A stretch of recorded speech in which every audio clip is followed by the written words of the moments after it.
so I read 46 books in 2022. It's a weird salmon color, isn't it?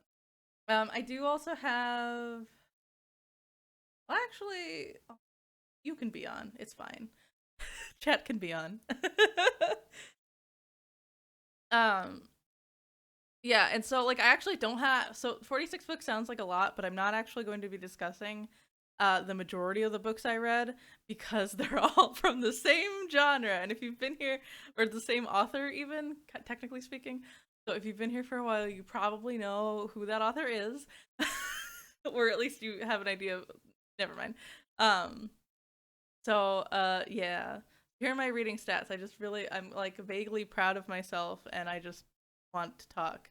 So, of the 46 books, 32 of those were Nancy Drew novels. Um, yeah, because I challenged myself to read every book that inspired Her Interactive Nancy Drew series video game. I haven't even played all of the Her Interactive video games yet. I still have two left, but I wanted to briefly discuss that, I guess. I also read 164 chapters of One Piece and 64 chapters of Solo Leveling, and I don't have like chapter counts, but reading like 12 ongoing manhwa series, and I finished three this year. Um, the three that I finished the Red String of Fate, Follow the Breadcrumbs, and 100% in Love.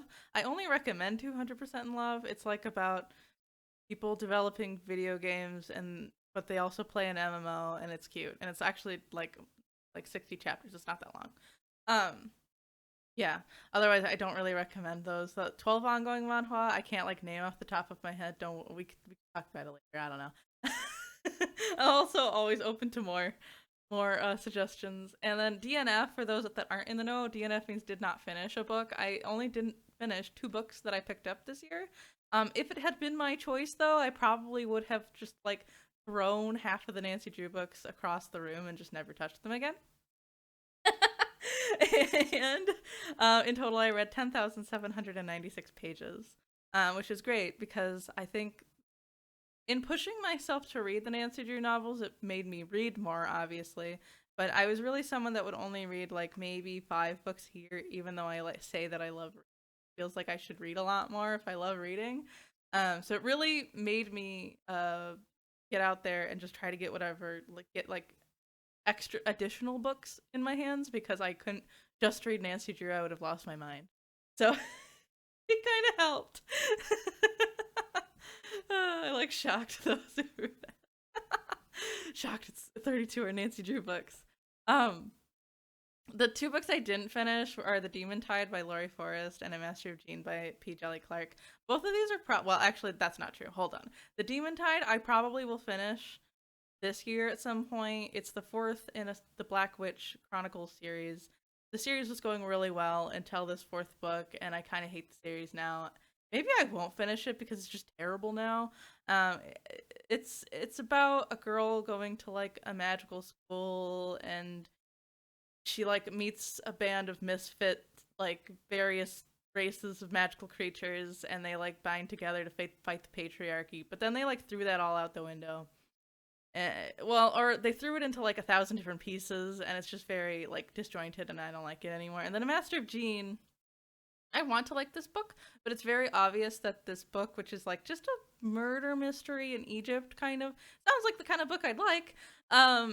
It's very obvious that I need to read like the novellas that are in the same world because they just mention a lot of things that I don't get, and I just felt lost a lot of the time. I'm sure it's a good book. It just couldn't do it, and maybe if I read the novellas that are attached to in that world, I'll understand. But I just was like, no, never mind, and I just put it down. Um, and then all the books I did read that are not my non Nancy novels are here. I'll talk about them in a bit. Um, because I plan to just talk about these ones, which seems like a lot, but this is like a series. Um, these three are a series, so they're all bunched together, and then all of these will have like I'll talk about them in short spurts. Free reading for my non pre read material just feels wrong. I agree with that, Bess. It's like I don't think that was the intention that Clark meant for the book. It's just how I felt with the book. I think people enjoyed it without that, without having read the novellas, but it just, I don't know. I read like 150 pages and I was like, I don't get it. So I just stopped. And I don't often run into that problem in books. So, oh well. Oh well. It's a little disappointing, but maybe I'll just try a different book by them. This and then and then these are all the Nancy Drew books I read. There's a lot of them. There's actually like a couple behind me too. There's so many. And honestly, I feel like I shouldn't be proud of myself for having read all of these, but look, I committed to something and I finished that task, so I'm gonna take my win, even if it was a torturous win. Some of them were fine. Actually, I would say like half were fine and the other half were like bad. Did you get a personal pan pizza? Yes, I did. I did, but it was like an adult-sized personal pan pizza. Thank you, Patrick. Thank you, Patrick. I did it. um, so then I have a couple like so I thought for a long time I was like, how am I going to talk about these books? Should I talk about them in the order I read them? Not the Nancy Drew books, the other books that I read. And I was like, well, I could do them in the order, but when I thought about it, I was like, well, that won't lead to a very exciting ending. So I think I'll just rank them, basically. I'm going to talk, there's only like 10 of them, so I'll just quickly talk about each of them without really any spoilers. And then, actually, there's no spoilers, really. Then you can decide if you want to read them yourselves, or just an audiobook. I recommend audiobooks, especially if you commute to work. It's a good way to consume books. So the first thing I have is actually just an honorable mentions. I think I will talk about all of the Nancy Drew books at some point, but in relation to the video games. But these are the ones I didn't hate. These are the ones I actually might recommend someone read. and like, I'm sorry the quality is so terrible on this book. This particular book is impossible to find like an actual photo of. But this one is The Secret of the Scarlet Hand. It's a book 124 in the traditional Nancy Drew series. I have The Mystery of Lilac Inn, which I love this cover. It's like the new Penguin edition books. I think that's number 4 in the traditional. It's like one of the very first Nancy Drews. The Nancy Drew Files, Case 30, Death by Design, which is the Nancy Drew book written in the 80s. And then The Crime Lab Case, which is like a Nancy Drew book written in 2002. It was very interesting. It's an interesting read because it was like modern Nancy, but modern Nancy's still like 20 years ago. The Secret of the Scarlet Hand is about Nancy traveling to Washington, D.C. for just tourism purposes, but she gets caught up in a scandal at the Museum of like Natural History or something. There's like a Mayan exhibit happening. People are stealing the art, and she gets caught up in like a cult. She gets like drugged and almost gets killed via shovel via shovel. Nancy Drew in the case of 9/11, 9/11. No, no, no. Although I just don't think they address it at all. But yeah, the Secret of the Scarlet Hand is just like it's a decent read. Like it's only 120 pages or something like that, and it's just really exciting. Hi, Aria. This Mystery of Lilac Inn is like the only early Nancy Drew book that I think is worth reading. It is about Nancy Drew going to this Lilac Inn. It's like a recently renovated place, and then she's staying there, and then her friends like family heirloom jewels get stolen, and she's trying to like figure it out, and it's pretty cool. It has a really high stakes ending. That involves like kidnapping and water and stuff. Actually, I should have clarified. I'll put a thing up like in the VOD. I will spoil the Nancy Drew books because they're really old and not that important. Like they're so short, it's fine. But I won't spoil any of the non Nancy Drew books. Shadow Ranch top 1? No. Although that book isn't terrible. Death by Design is actually genuinely exciting, and I talked about this recently when I was building my Lego medieval blacksmith set last week.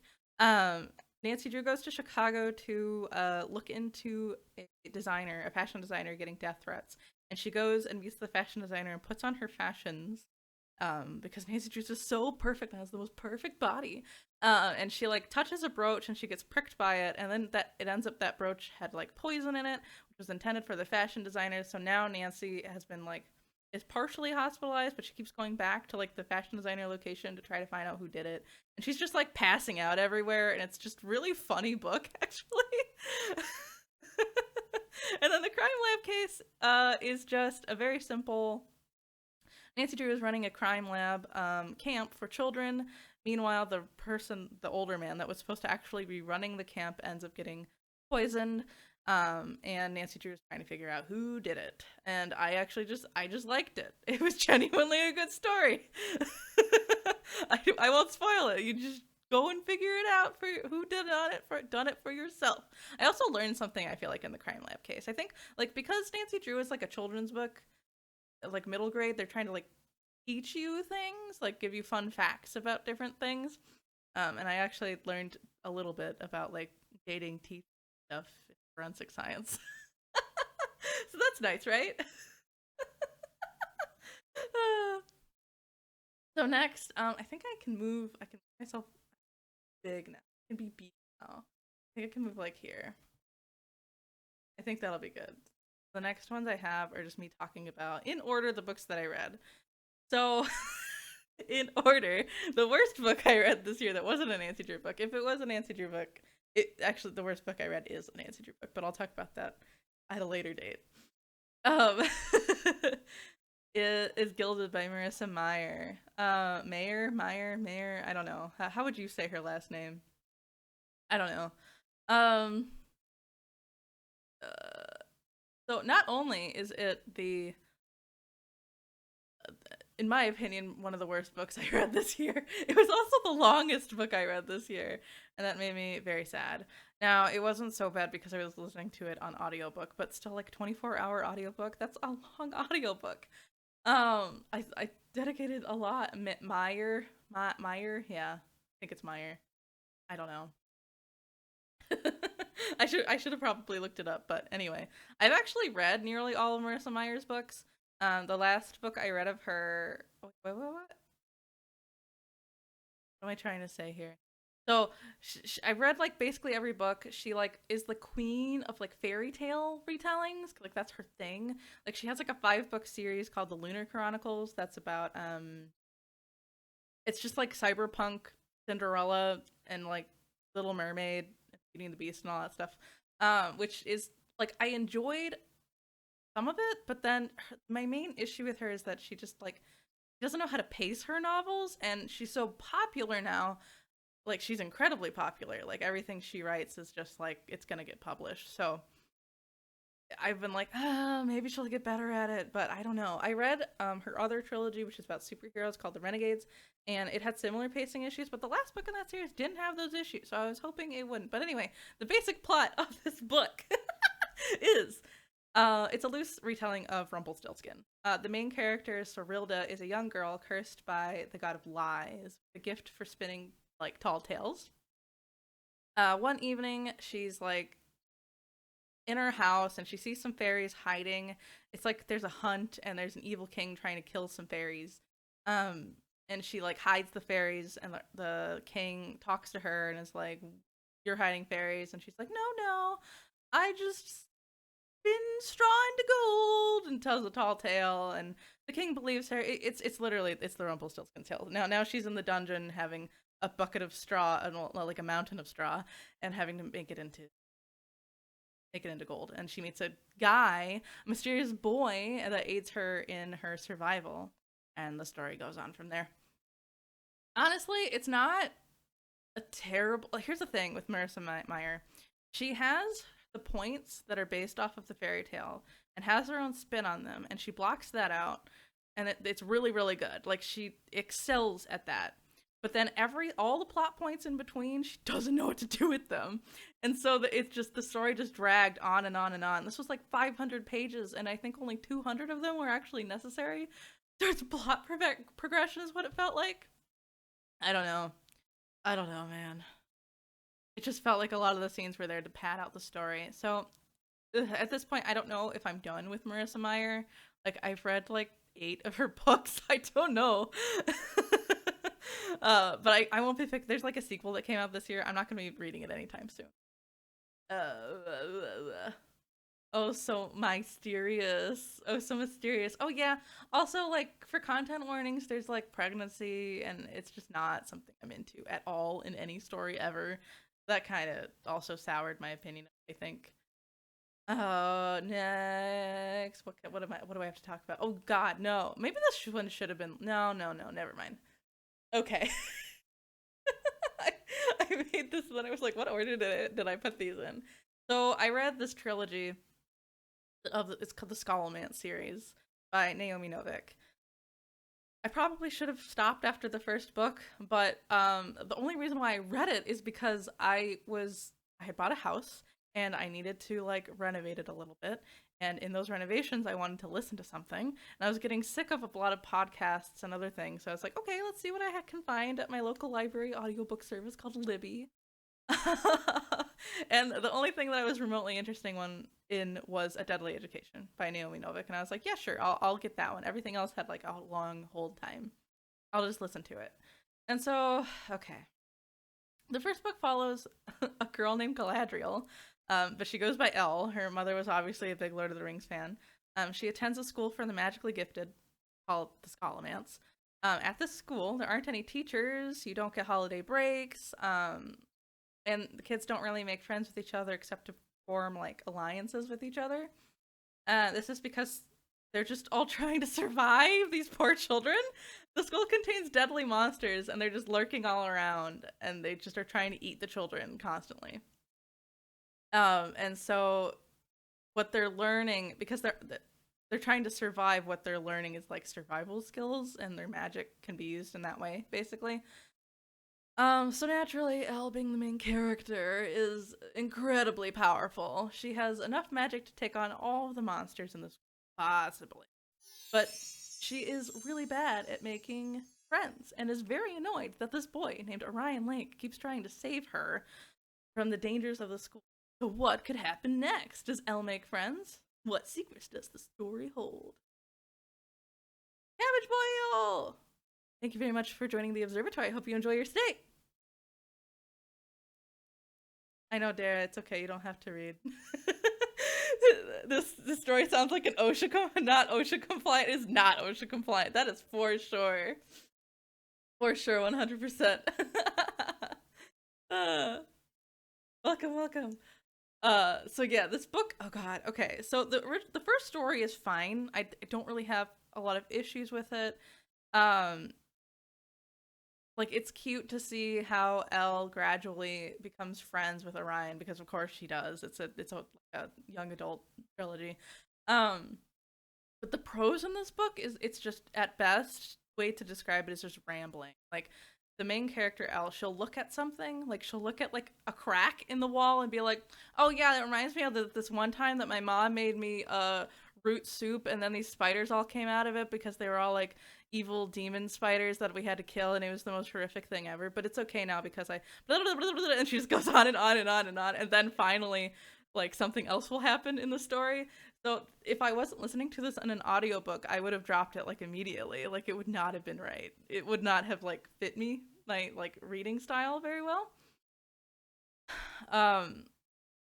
And honestly, Elle, her personality, because she knows she's super powerful, she knows that she like can just destroy things. It actually became more bearable to listen to this book series, just being like, well, actually, maybe Elle is secretly Ebony Dementia Darkness Ravenway. Like, the way she talks about herself has some serious My Immortal vibes. And honestly, the story just gets worse and worse as it goes on, because Elle gets more and more powerful naturally as she gets, like, you know, the power progression and different things happen. At the end of the book, I wanted to feel bad for the characters that had bad things happen to them, but I just ended up not feeling anything because Elle just gets kind of more and more insufferable. And also, there's like something that happens in the last 25% of the book where it made like the actual ending feel very hollow because it was like any of the main characters didn't even, they were there, but were they really there? I don't know. Maybe I was listening to it wrong. It just didn't vibe with me. But yeah. Is it romance? It is a romance, but it's not the focus of the story. Yeah. If anything, if it does sound interesting, I recommend trying A Deadly Education. It's not like a poorly written book. It is a well-written book. It's just not the style of writing that I enjoy reading. And I kind of think if you do like A Deadly Education and The Last Graduate, you're not going to like The Golden Enclaves. It's kind of a letdown to a trilogy, even as someone who didn't love it. I don't know though. Yeah, it's dark academia, and it's absolutely dark academia. I don't know. That was my first foray into dark academia. You'll see later on. I read one other book in the dark academia series like style. It's not a franchise. I don't know why I almost said franchise. It's just like a popular style of book right now. Setting for a book.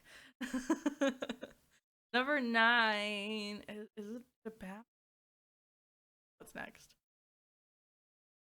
Oh, it's Hotel Magnifique. Okay, this is another book that I read because I could get my hands on it via audiobook while working on my house. But honestly, this book isn't that bad. It's just so low on this list because it's so basic. Um, it's pretty basic. So this book is pitched as being similar to Caraval or Night Circus by Erin Morgans. I think that's the author. If you've read those, you'd probably like this book. And you enjoy those books, obviously. But I haven't read either of those. So I just went in with the expectation of the book's premise, I guess, which is that there's a magical traveling hotel. And yeah, there's a magical traveling hotel. Johnny and Zosa are sisters. They're just scraping by with these big dreams of getting a job on the magical hotel Magnifique so they can experience unbelievable. And then her and her sister they end up getting hired by the hotel when it visits town. And they're hired by this like vexingly handsome bellhop guy. And then Johnny realizes that the magic at the hotel may be darker than it seems. Ooh. So yeah, it's a very classic young adult like magical tale. It's perfectly serviceable. It's an easily readable young adult novel. The plot does exactly what you think it's going to do. There's no like unexpected moments. The magic works pretty coolly. It's a neat concept, but it's not. It's just really straightforward. There weren't any moments where I was like, "Oh wow, that's cool." It was just like, "Oh yeah, okay, I knew that was gonna happen." Okay, but look at that cover. Isn't that cover pretty though? That's really what drew me in. I also was annoyed with the ending. It's similar to the issue I actually had in the Scholomance series, but I won't spoil it or anything. So yeah, this book isn't bad. If you have like a younger teenage person to buy that wants a book, this is probably a pretty good book for them. It's just yeah, the cover is neat. Yeah, it's pretty cool. And now we're getting into more adult fiction, I believe, with The Empress of Salt and Fortune by Nevo. Now, I feel like guilty that this is so low on this list. It just are on my like the 10 books that I read. It just it didn't do it for me, but I think it might do it for you, and I just say that because I think I just wasn't the target audience for it. This is a novella, so it's only like 100 pages long. The story is about Inyo, the empress of this fantasy imperial China country. The story tells it's like how she navigated the position of power despite not being well liked in her empress position. The story is told from Rabbit, a handmaiden, who was sold to the palace and becomes a close confidant of Inyo. And there's like a cleric, I think, who was listening to the story the whole time. So it's being being told how everything happens. So it's like you're being told a story as you're reading it, I guess. The story is really popular. A lot of people really liked it. It's objectively extremely well written. It has beautiful, beautiful prose. But it just didn't work for me. It's kind of boring. It's pretty boring actually. And it's only like 120 pages, 100 pages ish. So there's just wasn't a lot of time to hook me in. But I think if you are what would I say? If you like, you're a girl and you like girls. This is like a lesbian book. It really is. And it's not that I was like, I'll like this, but I didn't. I just didn't. uh, it's it's a story about like sapphic love and maintaining power as a woman in an imperial era, and I think a lot of people would get something from that. I just didn't. It was just more pretty than a story of like quiet power to me, which I think is what it is. But again, it's very popular. I like it. You might like it.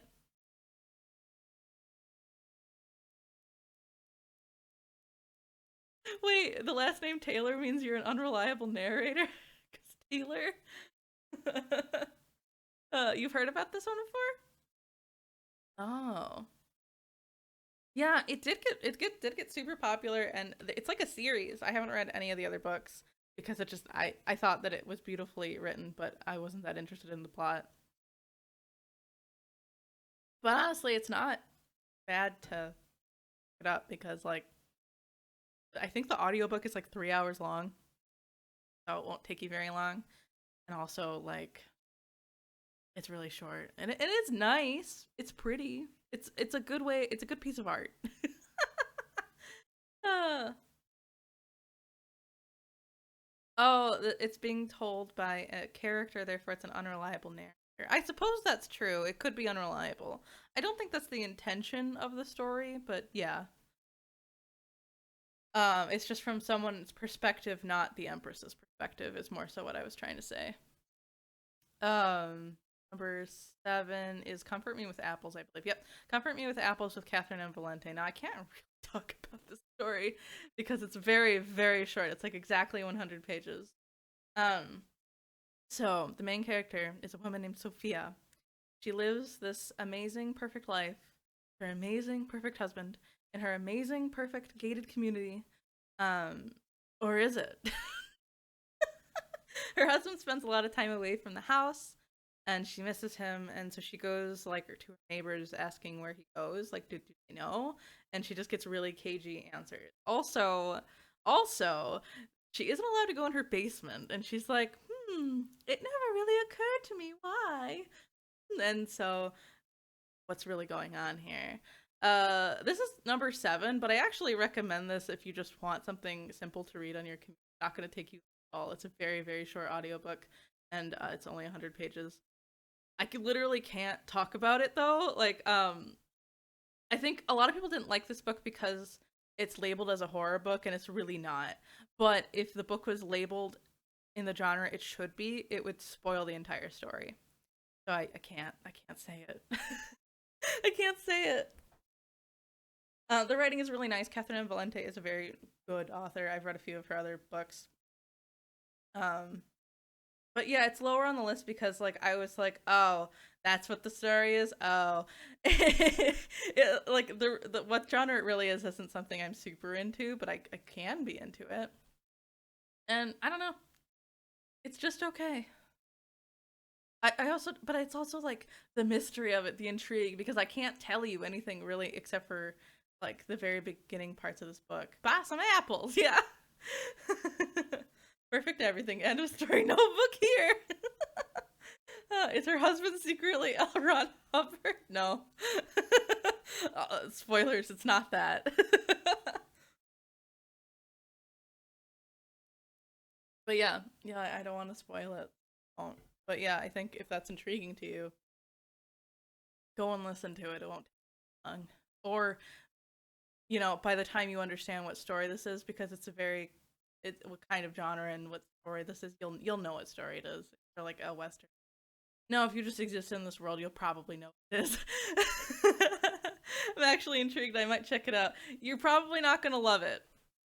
I didn't love it, but I was like, okay, I get it. I get it. Good job. You got me. You got me in the first half, I'm not gonna lie.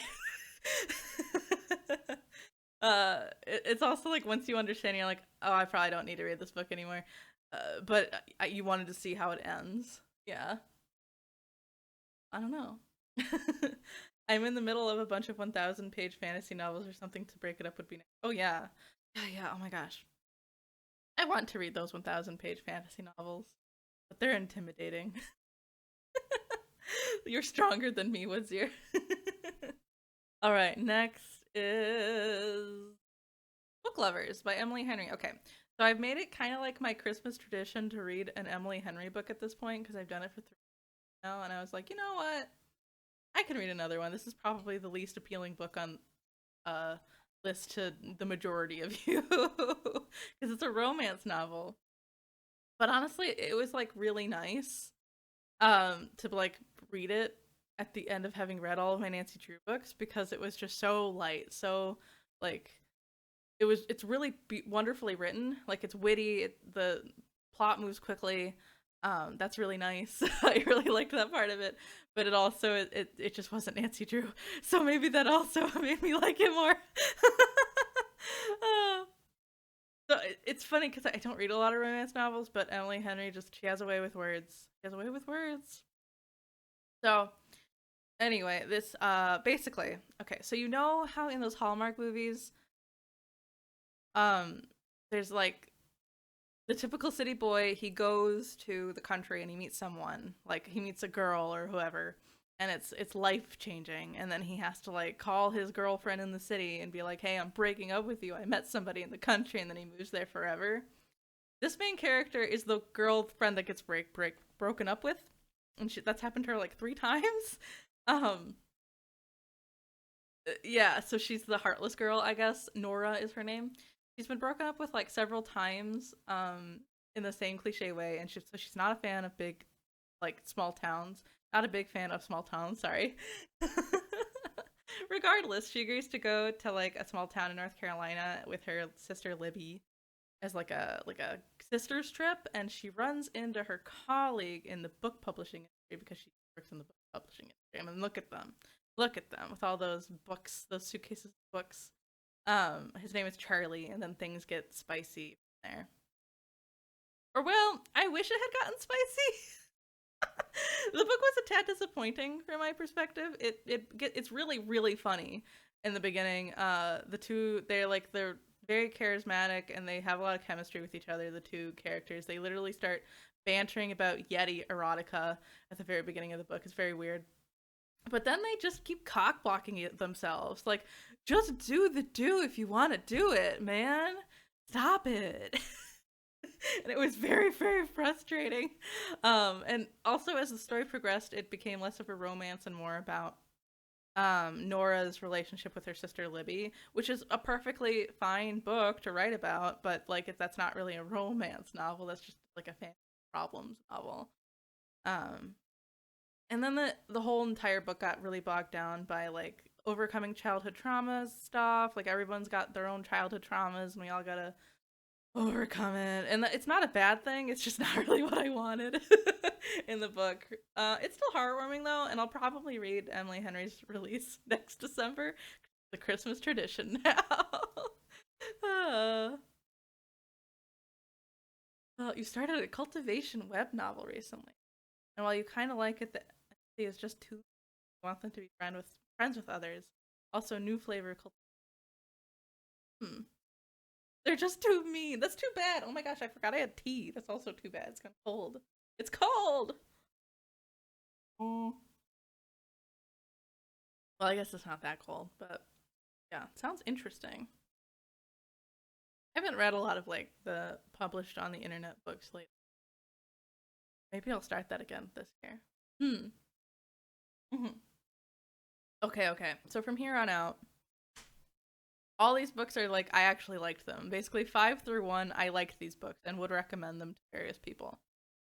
11 through 6 are like they're not bad, but they definitely were not the cream of the crop for my ear. That was not Nancy Drew novels.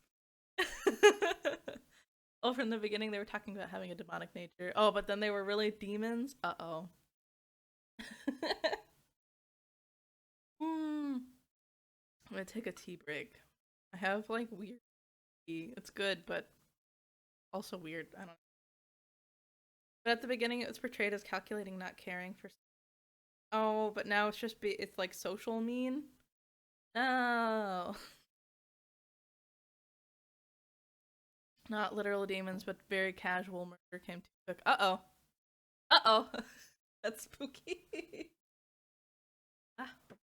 Oh. All right. Okay. Let's go. Go to the next one.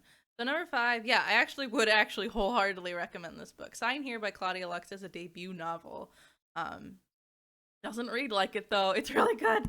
It came to me. I wasn't expecting to pick this book up, but I saw it and I was it spoke to me. It's not like I expected it to be a good or bad book. I was just like, I must read it, and the reason why is because the main character's name is Peyote Trip. And I was like, what Trip? That's my name. So I had to read it. The story is about a few people actually. Peyote Trip works on the 5th floor of hell. His job is to get humans to sign contracts to sell their souls so they go to hell when they die.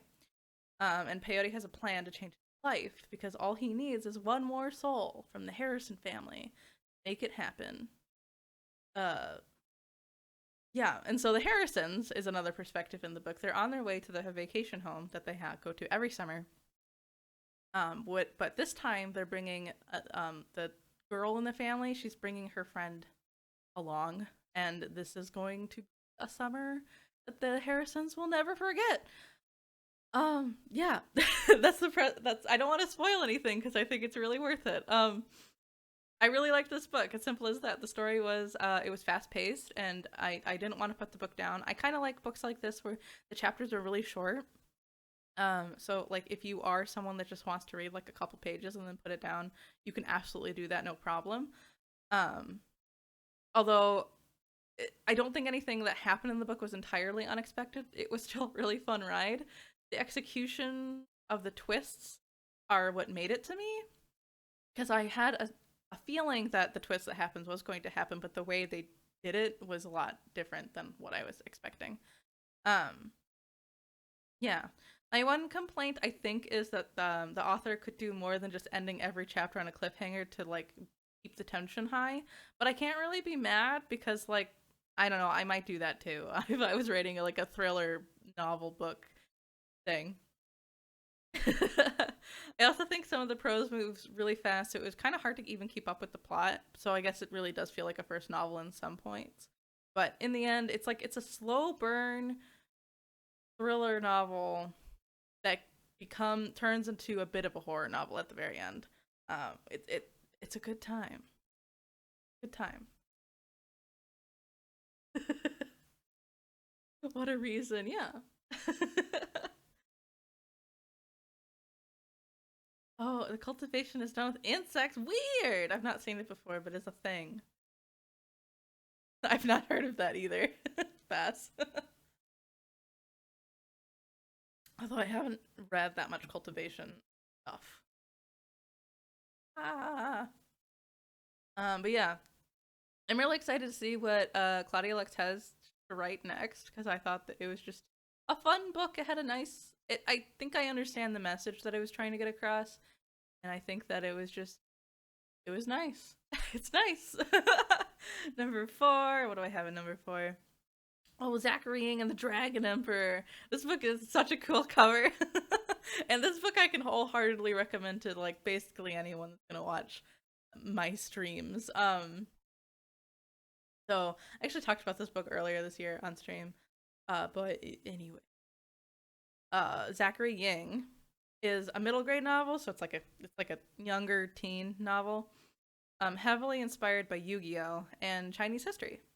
So Zach, the main character, obviously doesn't know a lot about Chinese history, but what he does know about is a cool card game he likes playing that was incredibly inspired by Chinese myth and history. Things take a turn for the dangerous when Zach discovers he was born to become the soul of the first emperor of China, but instead of like inhabiting his body, the soul gets attached to his gaming VR headset. And now he must travel across China to prevent the underworld from spilling into the mortal realm to save his mom, who is banished to the Shadow Realm. This book is fun, and I actually learned a lot about Chinese history too. Um, this is the kind of book that I would have like read super fast as a kid. I would have eaten it up and been crying for the sequel. Um, and I just found it really entertaining. Um, Now, Jilan J. Zhao, the author, she I read her two existing books right this year. They're both really good. I liked the next one, Iron Widow, which I'll talk about later. Is it three? Is it two? Is it one? I don't know. um, but I liked that novel more. But I think that Zachary Ying and the Dragon Emperor is like the better written one, and I think just because she's had more experience now, it's her second published book. I really liked it. It's just a little bit lower than Iron Widow because it is just a little bit more childlike, and it also felt like it was like really trying to teach me something, which is fine. It just wasn't what I necessarily want in a book for it to like be like my number one book of the year, you know? But it's good. Dragon, yeah, Dragon Emperor. Yeah, there's lots of really really cool action moments with dragons and just like I don't know. It's very Yu-Gi-Oh. If you like Yu-Gi-Oh and you're interested in learning a little bit about Chinese history, I think you should pick up the book.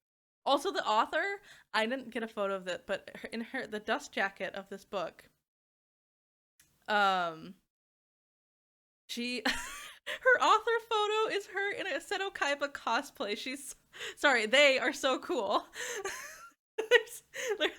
I would not think to do that, but I mean, if you're gonna write a book based on Yu-Gi-Oh, cosplay Kaiba. So they kind of beat you over the head with the learning stuff. Kind of. I don't think it was done in a bad way. Like it wasn't like beating over your head. I think it's just like, Zach, what do you mean?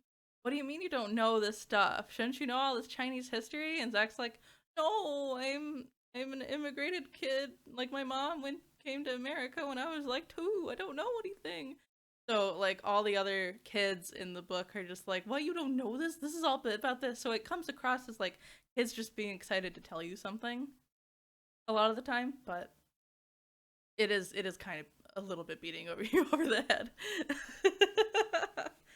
Uh, but yeah, it is pretty hilarious that the dust jacket cover, her author photo. Number three is Atlas 6 by Olive E. Blake. Okay, this book was really surprising.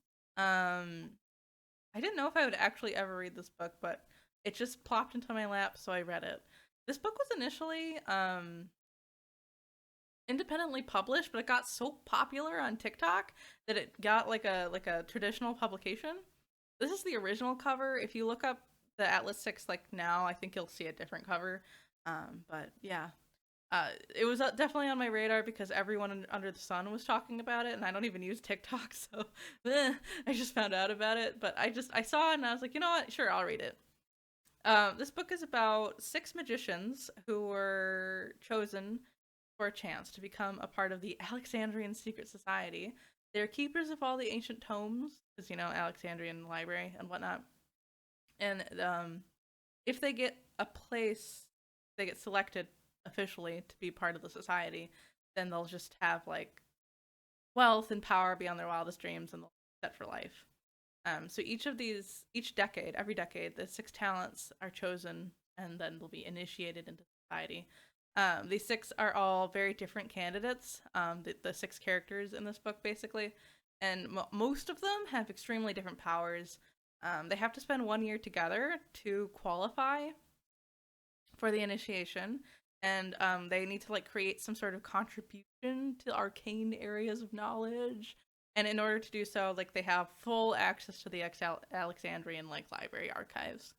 But then, like at the end of all of this, they're told that only 5 of the 6 will be initiated, and 1 of them will be eliminated.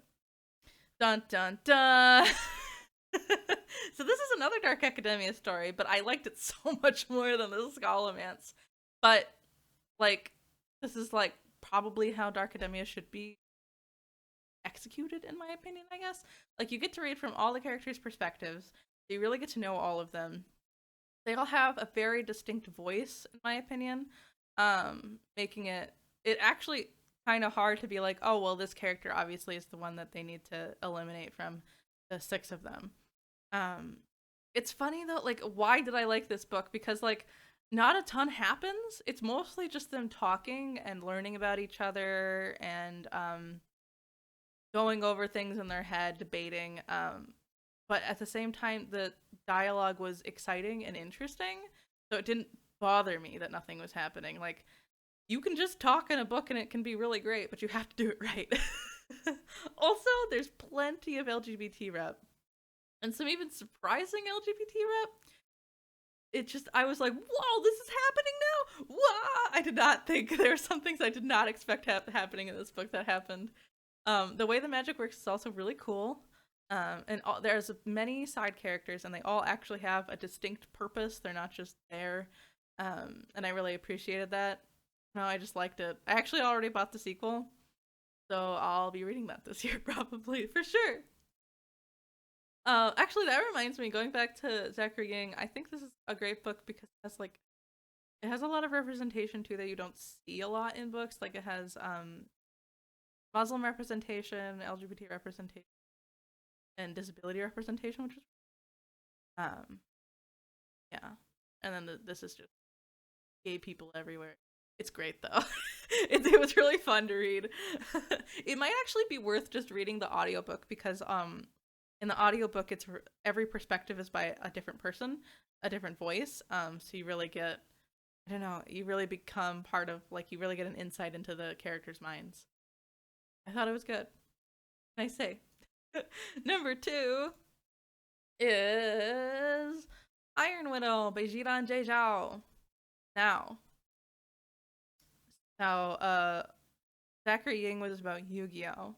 Or inspired by Yu-Gi-Oh! Iron Widow. The actual author's pitch, one of their pitches for this book is, what if Darling in the Franxx was, like, good? So she wrote a book about a world that takes the Pacific Rim double robot concept paired with famous figures in China's history into a crazy action-packed mecha sci-fi novel. Yeah. Basically. The main character is lightly based on Wu Zetian, China's only female empress. She joins a male mecha pilot's, like, concubine with the plan to assassinate him to get revenge on her sister's death. This is, like, all in the opening flap. No, this is spoilers, by the way. She succeeds in killing him while they're in, like, the mechs together. They call them chrysalises, not mechs, but she kills him, and then she gets the title of Iron Widow because she is a powerful enough female pilot that has taken over her male counterpart. So what happens after that? I highly recommend reading this book to finding out what happens. Seriously, if there's one book I can wholeheartedly recommend, it's this one. It's really fun. However, the book is a little contentious. The ending, you're either gonna love or hate the ending. I loved it. I actually recommend people watching the video Jiran J. Zhao has come out on her YouTube. It's under her author's name, about Wu Zetian, because I think it'll give you more context on why things happened at the end of the book. This book has a lot of good visibility too. There's there's LGBT characters. The main character herself is disabled because of foot binding, which I hate reading about foot binding, but it was an important plot point. Like, you're told, oh sorry, there's, like, characters getting over abuse of all different kinds. I don't know, it's great. Also, I think one of the best things is that this is a young adult novel. However, Zhao, they subvert the young adult love triangle trope in a way that I was not expecting, and I'm so happy about it. It's so great.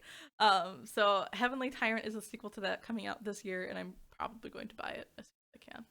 Yeah, butt robots. Yeah. I really recommend this book. It's just great. My favorite book of this year though is absolutely,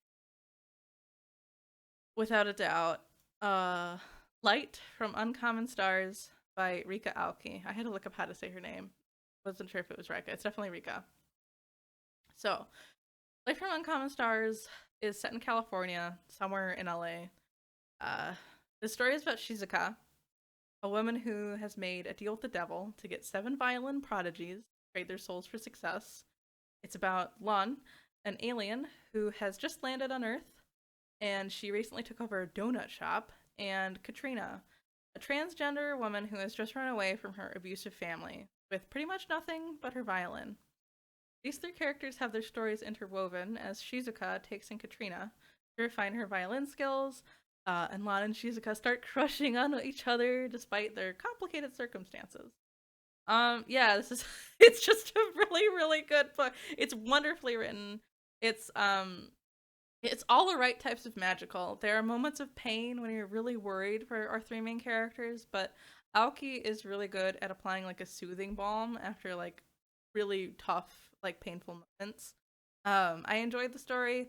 I enjoyed the writing. I thought the story progressed in a way where everything wasn't just like magically all better for the characters. There are still like issues for them, but you could see Katrina blossom and just like after her being like put into a better environment that actually supported her for being who she is and being as talented as she is at playing the violin. Just seeing her grow, it brought I cried. This book made me cry, and I like almost never cry reading a book. Despite how much reading this book, I can't recommend it to everyone. There are a lot of scenes where like nothing really happens, and it's just like a lot of internal dialogue of working problems. And some people, I know a lot of people don't like that in books. There are also some glaring plot holes and unresolved problems that even I was a little unhappy that weren't addressed. But it doesn't matter because the story it's just so warm. It didn't matter that the plot holes just weren't filled because the characters they have their ending and everything is good and you're good. You're like thumbs up. Good time. Happy to see lesbians and transgender people be happy. I don't know. It was just good. It's just great. I really want Aoki to write more light sci-fi novels because I think that it would be fun to see what he could come up with. But yeah, I cry too easily from books and stuff. Oh no! I cry. Okay, if I only cry if someone else is crying. So if a character is crying, there's a good chance I will cry. Characters definitely cried in this book. Spoilers. Not really. That's pretty normal in like a plot of anything. But yeah, Life from Uncommon Stars. It's really good. It was nominated for the Hugo Award for Best Novel. It didn't win, but you know, it still was nominated, so that does mean something. If you look at the stats, I think it almost won, but my favorite author, Katie Martine, won with A Desolation Called Peace, so I can't be mad about that. Crying? No thanks, yeah. I get it. I like my books the way I like my books dry.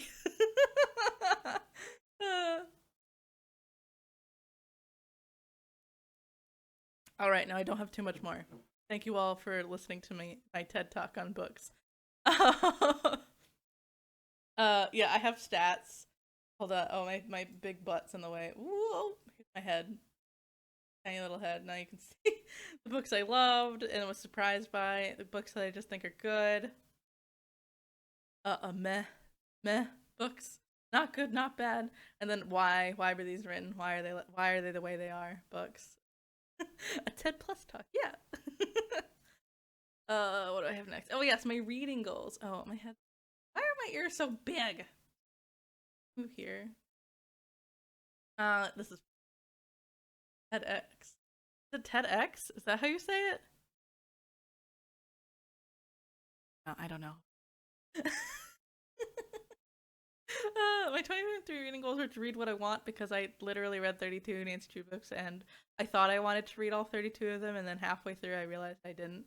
But it was like, you know what? You're already halfway through trips. You gotta finish this goal. So I did it.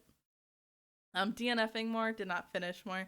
Basically dropping books that don't bring me joy. If I'm not liking a book, I should feel okay with not reading it. I did that. I actually started doing that last year with one book that wasn't a Nancy Drew book, but I couldn't do it with the other books. So I'd like to exercise that power. Share more about what I read, which is what I'm doing now. Yeah, like I said, once a month I'd like to share what I read in a month, and it won't be as long as this one. It'll probably only be like 20 to 30. Um, and then we can like do. Yeah, I thought that would be nice for me. And I have a 40 book goal, but I hope to read more than that. Since I read 46 books last year, I can probably get to 50 books. But I want like a smaller goal just in case something happens and I can't read, you know? So I thought that this was good enough. Yeah. TEDx Talks are not real TED Talks. It's like a little lower. Oh, I didn't know that. I didn't know that. I guess I am a TEDx Talk. I think I can. Hold on. Let's see what's next. Can I be big now? Can I be big now? Well, I'll just keep down here. I'll just stay down here.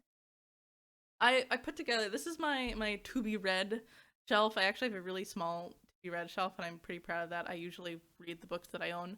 Um, So hopefully I'll get to these this year. I'll definitely get some Meddling Kids and the Demon Tide.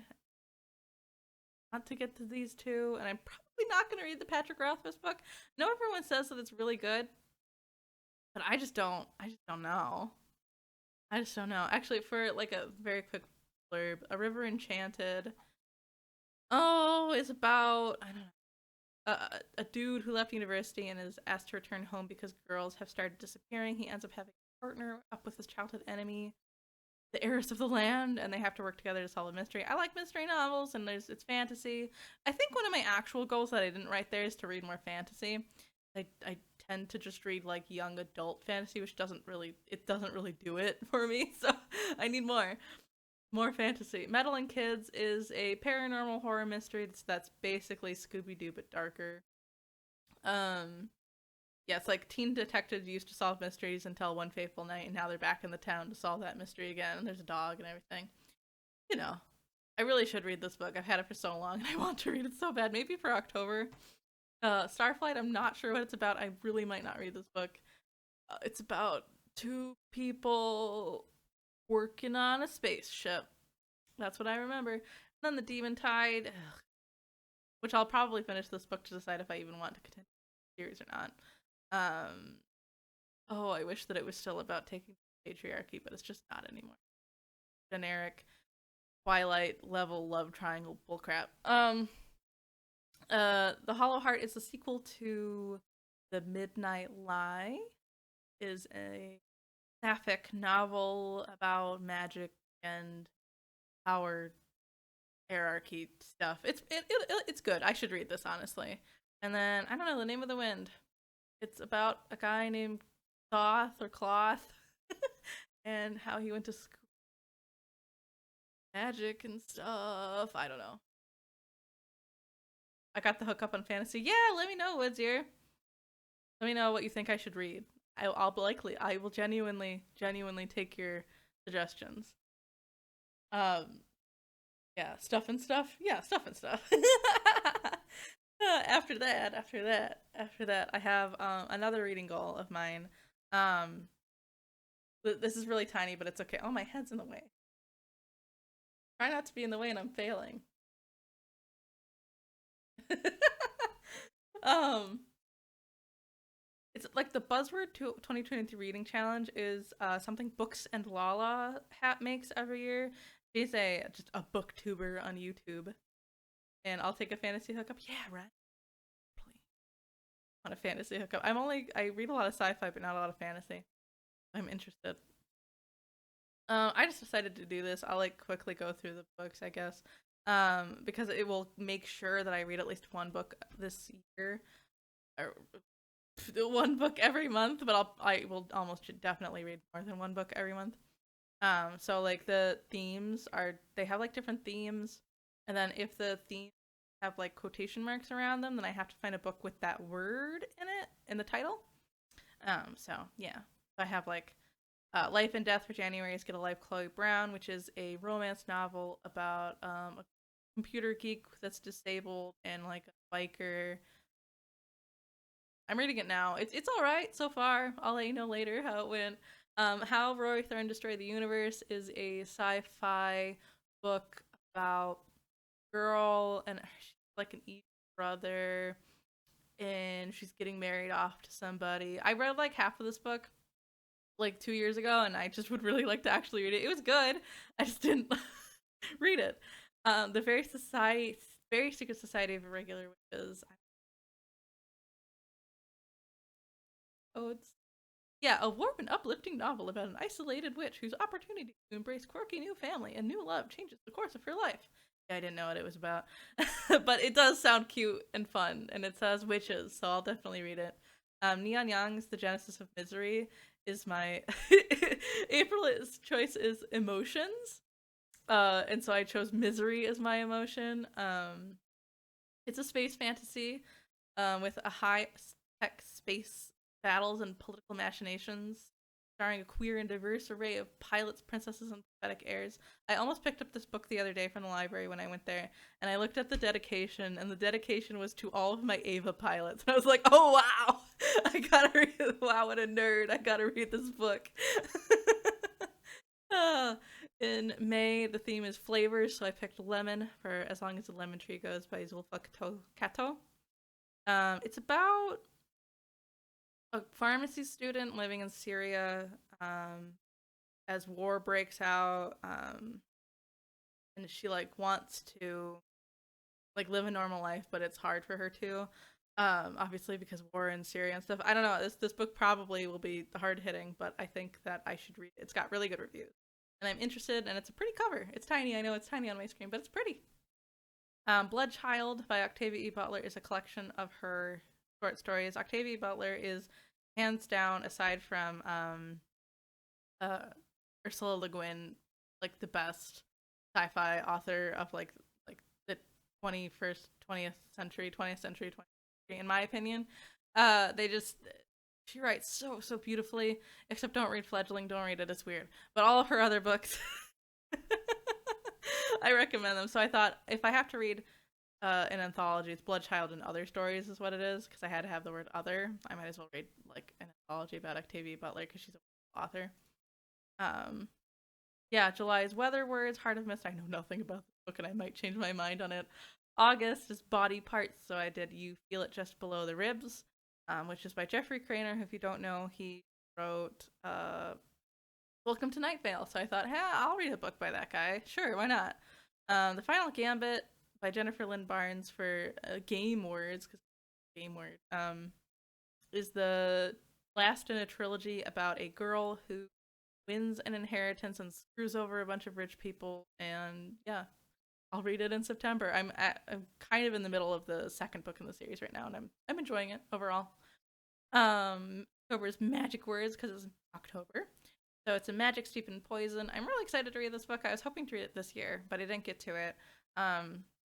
It's about a girl who knows how to basically brew magic into tea. Yeah. But she's like trying to find out who killed her mother because someone brewed poison into her tea. I think, yeah. So like it's a whole journey. And also the cover's really pretty. I know it's really tiny, but it's pretty. I had to find a specific book for November that had good in the title, and the only book I could think of and like find was Good Omens, but I've read that book. It's nice. It's fine. It's good. But I found this book called Chaotic Good. I'm happy about that, by Whitney Gardner. Cameron's this girl named Cameron is like, she likes dress, she likes cosplaying, and she's finally starting to earn attention for it, and then she goes to Caltech, get a degree in costume design. She wins a major competition, and that inadvertently sets off a firestorm of angry comments from male fans. Meanwhile, she like joins a D&D group as she like, and she's like cosplaying quotation marks as a guy, as she's doing it, and oh no, she's falling for one of the other guys, and she's like, uh-oh, but if he likes me, does that mean he's gay? Uh-oh. And I don't know, it just sounds like a fun read. We'll see. Then in December, Sound Words, I picked A Song of Wraith and Ruin, which is, oh gosh, it just looks like a really cool, like fantasy-like novel about like spirits and like a war-stricken society, I think. Let's see. Yeah, for Malik, the Solstasia Festival is a chance to escape his war-stricken home, start a new life with his sisters in the prosperous desert city of Ziran. When a vengeful spirit abducts Malik's younger sister Nadia as payment into the city, Malik strikes a fatal deal: kill Karina, Crown Princess of Ziran, Nadia's freedom. So yeah, sure, I'll read it. Why not? Sounds good. And now the weather. Yeah, oh my god, Night Vale, yeah. Yeah. I know, that's why I want to read that. I was like, oh sure, if you wrote something, yeah, why not? Then I have a couple books that I'm just going to read this year to add to my 40 books that I hope to read. Heavenly Tyrant, the sequel to Iron Widow, The Atlas Paradox, the sequel to The Atlas Six, Hellbent, which is the sequel to Ninth House, which I absolutely love. Ninth House. It's a very horror-y novel about a lot of stuff. I don't know. I recommend it. Unless you don't like horror at all, then don't read it. I don't like horror, but I can handle it in a fantasy, like in a book setting, basically. And then Foul Lady Fortune, which I think is about Magic Mafia maybe. Which I actually bought the signed special edition of because I saw it. It was just sitting on a table and it was 50% off because it was like the special Barnes and Noble deal. It wasn't like nobody was buying it; people were buying it. I got one of the last copies. So yeah, I just thought, sure, I'll read that this year. And then these are the other books that I plan to read. Two of these may be book club picks: Legends and Lattes and Gideon the Ninth. Gideon the Ninth is sci-fi lesbian hijinks, I think, the book with goth elements. Jade City is magic mafia, I think, again, but totally different. It's not at all different than Foul Lady. It's not at all the same as Foul Lady Fortune. Sorry for talking too fast. But I don't know exactly what's happening in it. Legendborn is about a girl with Arthurian powers that can see spirits, and I've heard it's really good, so I'd like to read it. And Legend of the Lattes, which is about retired adventurer lesbians running a cafe, and yeah, I want to read it. I really want to read it. So yeah, I think that's it for me. That is it for me. Let's go back here.